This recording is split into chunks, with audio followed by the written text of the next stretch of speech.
Hello everyone, my name is Lou Hamalek. I am a neonatologist. That's a physician who cares for critically ill full-term and preterm newborns.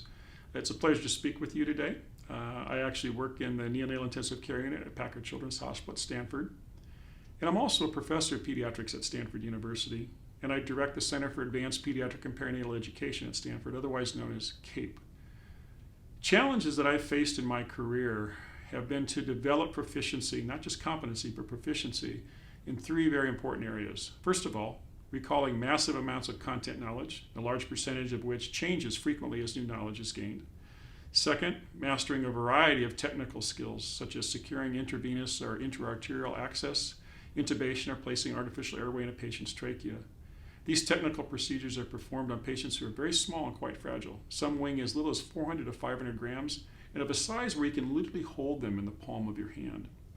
I also have to possess good behavioral skills, how I communicate with my colleagues, how I can work with them under time pressure and effectively lead a team as well as others. Unfortunately, medicine does not train or even objectively assess these critical skills. And I've always said that I learned more about being a leader when I was the co-captain of my college baseball team than I ever learned in medical school, residency, fellowship, or as an attending physician and faculty member at Stanford.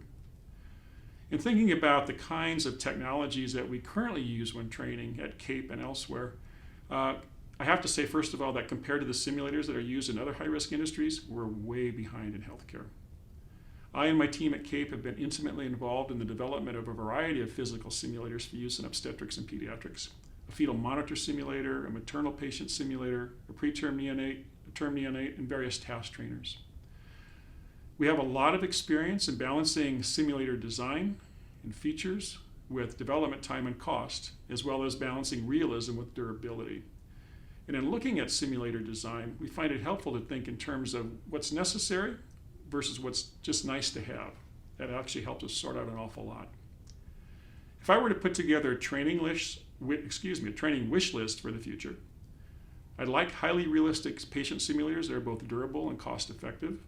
And of course, big limitation with the physical simulators that we currently use is that cutting and otherwise manipulating the synthetic materials greatly limits their lifespan and increases the cost.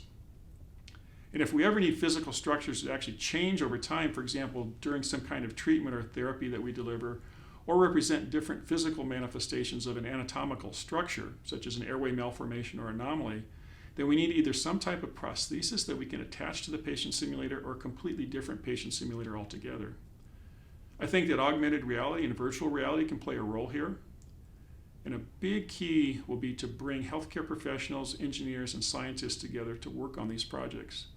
Another really important key is to identify the market so that appropriate funding for R&D can be secured. That said, we also need to work at a very basic level. Let's take the task of intubation that I mentioned earlier. This is both a life-saving and a life-threatening procedure for patients who can't breathe on their own. It's been performed for many decades on pediatric and adult patients. Yet we still don't have really basic objective data concerning variables such as force, torque, and hand and finger positions used by experts. Without that, we're left with only highly subjective guidance when someone's learning how to do these procedures. Guidance such as, hey, that looks good. I think you did a good job. That's really insufficient.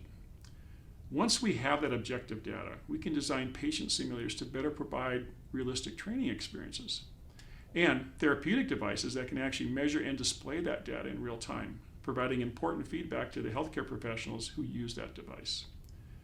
Again, thank you very much for inviting me to speak to you. I look forward to receiving your comments and feedback.